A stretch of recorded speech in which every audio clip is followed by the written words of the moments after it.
we also have some cracking candidates for Mayor of London this time round. As sort of tends to happen, I think of all of the elections that are happening or have happened today, the Mayor of London is obviously the most prestigious, I guess, and that means that anyone who is likely to run for a bit of publicity rather than necessarily thinking that they're actually going to win is probably going to go for that one. If it was just the by-election, for example, I imagine Count Binface would probably have run in that election, maybe. Okay, so the best candidates for London Mayor. I'm a big fan of, and by big fan I mean sort of big fan to observe, Amy Gallagher, who is the candidate for the SDP. So for anyone that is not up to date on their British political history, the Social Democrat Party was initially a kind of centrist political party that was founded in the 1980s when Margaret Thatcher had just been elected and the Labour Party was under the control or whatever, under the leadership of Michael Foot, who was very much on the left of the party. And so a bunch of kind of more centrist members of parliament within the Labour Party split off to start a new centrist party called the SDP. Essentially, the SDP existed for a little bit of time and then later on merged with the Liberal Party, which was which once upon a time was the main opposition to the Conservatives in the UK. So it used to be the Liberals and the Conservatives, and then the Labour Party grew and the Liberal Party became smaller, to found the Liberal Democrats that we just spoke about a moment ago. And sort of officially, that Social Democratic Party, SDP, folded and closed and ceased to exist. There was kind of a bit of a continuation of an SDP, and then that closed as well. There is currently a new one, which, to be fair, I did not know that there was still a SDP at all in the UK, but apparently there is.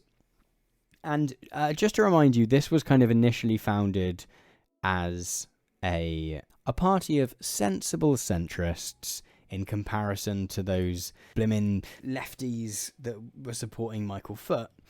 And Michael Foot of this parish, Plymouth Boy, and they are running a candidate for London Mayor who has got an interesting approach to being a sensible centrist, given that her flyers just have the slogan "Stand up to woke," which, of all of the things that I assumed that the SDP would be campaigning on in 2024 for the London mayoral elections, I don't think I thought it would be that.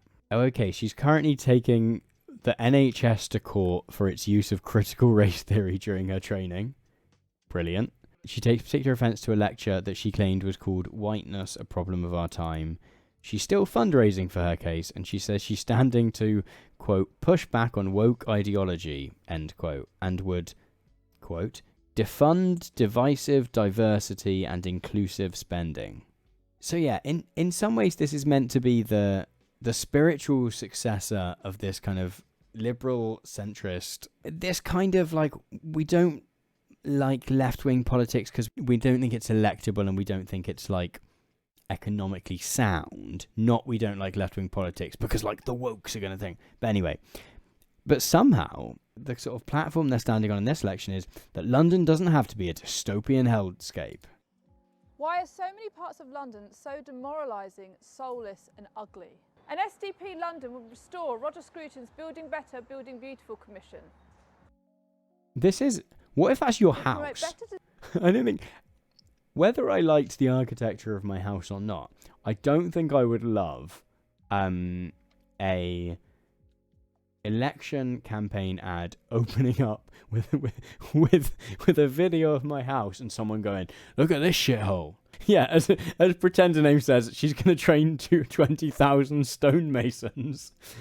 Like, this is just high density housing, right? Like, I'm not suggesting this is like a particularly nice, maybe tower block, but sorry, I need to watch the opening again, just for the like whiplash pan down. Why are so many parts of London so demoralising, soulless and ugly? Are houses and buildings purposefully being built to make us more miserable? Yeah, that is, you do hear that. Someone saying, yeah, she's like those Twitter accounts glorifying Roman columns. Like, that is a thing you see on Twitter. People going like, they're purposefully building ugly houses and buildings to demoralise us. Which is like, wild. That's not how building things works. And make London feel beautiful and inspiring rather than a dystopian hellscape. I want to be mayor of this city, which is horrible and I hate it. I want to find more of these like short videos. These are fun.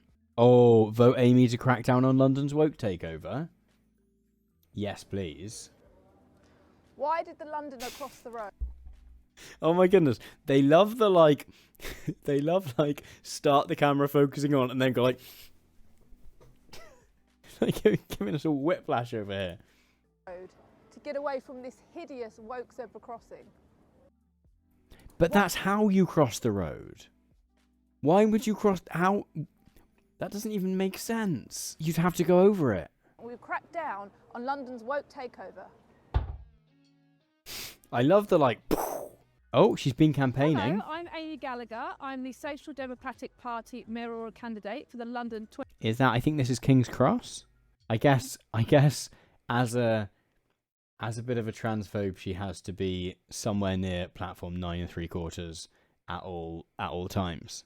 You know, as you say, he's got the powers to bring in some of the best experts in the field, and he's not doing that at all. A good. We want to reignite Roger Scruton's Building Better, Building Beautiful commission.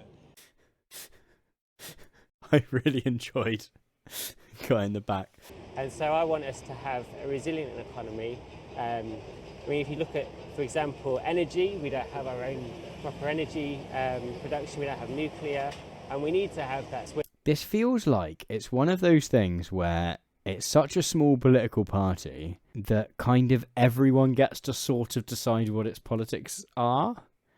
Like, so this guy gets to think that it's about restoring industry to the UK, whereas she gets to think it's about kind of anti-woke stuff. And because it's a small enough party and they're never going to get elected anyway, they all get to kind of think that it's their thing. Like, it's their policies that are the main ones. This is... So like, the people that founded the initial SDP, I disagree with them on many things, but, like, they were, like, establishment liberals. That was their thing. They're like, oh, the Labour Party's moved too far to the left under Michael Foot. Who was it? Like, David Owen, David Steele, Roy Jenkins, Shirley Williams. Like, these are, like, establishment... These are like Joe Biden thinking Bernie Sanders is a bit too far to the left, right? Is the people that founded this party. And now they're kind of an interesting sort of bag of people who believe all kinds of things. What else? We're going to end the war on cars. So for anyone that doesn't know, London's had a congestion charge for years. So for like decades now, where if you drive into the very centre of London, you have to pay a fee, and the idea is that it avoids cars going in. They've recently rolled out a ultra low emission zone, or a ULEZ for short, whereby a slightly larger amount of the city, you have to pay a clean air fee to drive around in that. If you have a car that doesn't meet certain requirements, but they're not that harsh, the restrictions. Like, there are some diesel cars which can still drive within the zone and be okay and not charged.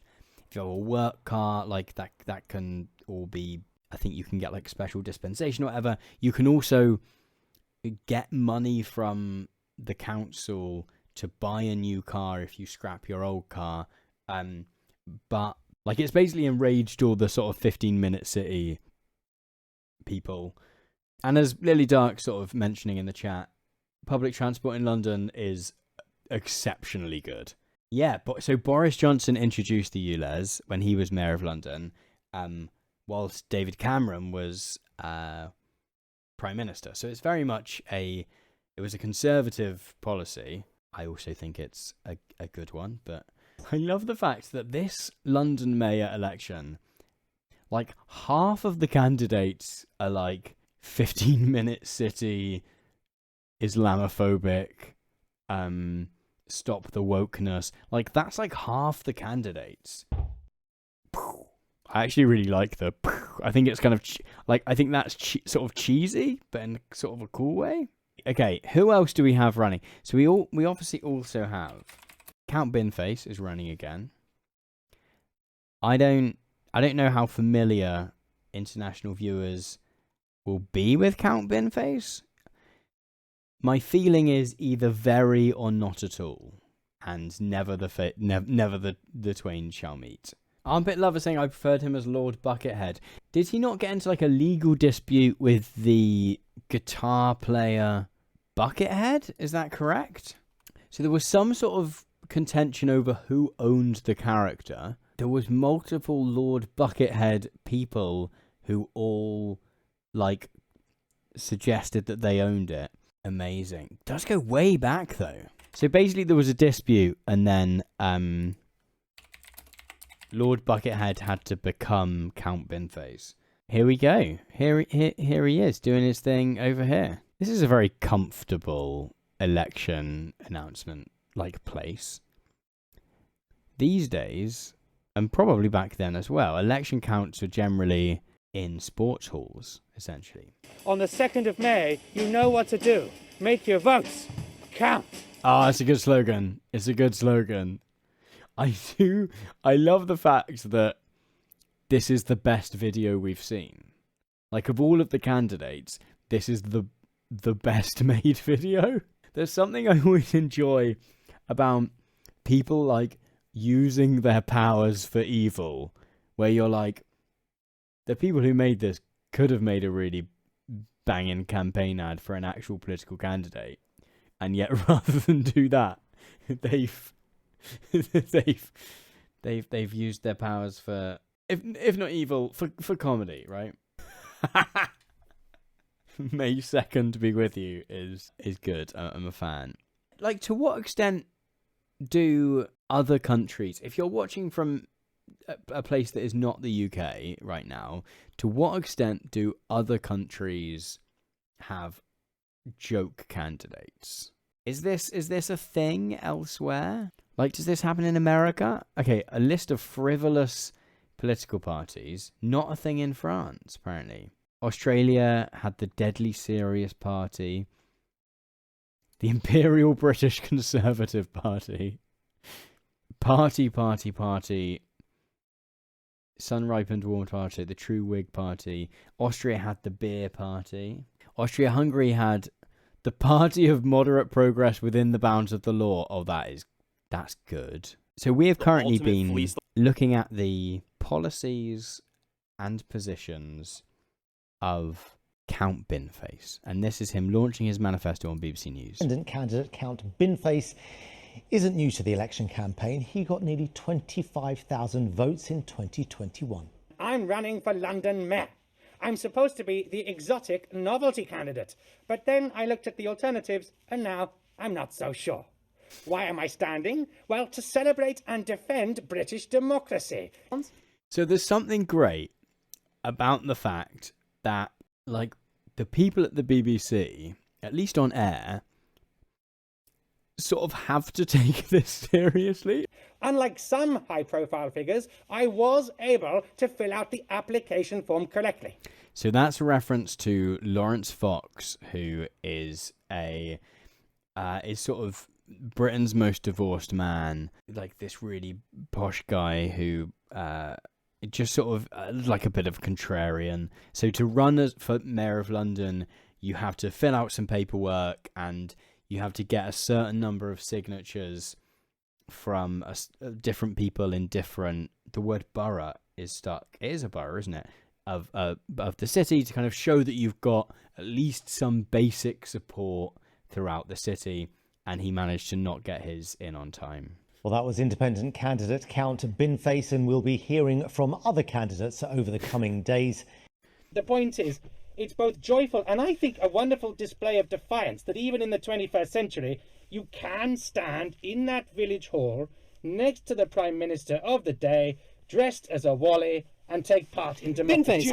I do agree kind of with his thing. Earlier on, many of you probably weren't here, but earlier on we were looking at like the funniest places that people have polling stations in the UK. So the places where you like actually go to vote. Like the standard ones tend to be like a school hall, a village hall, like a library. And we were looking at some that were just a bit more interesting. And there is something fun and amusing and heartwarming about the slightly ramshackle way that the process of actually voting often works. And I do sort of agree with him.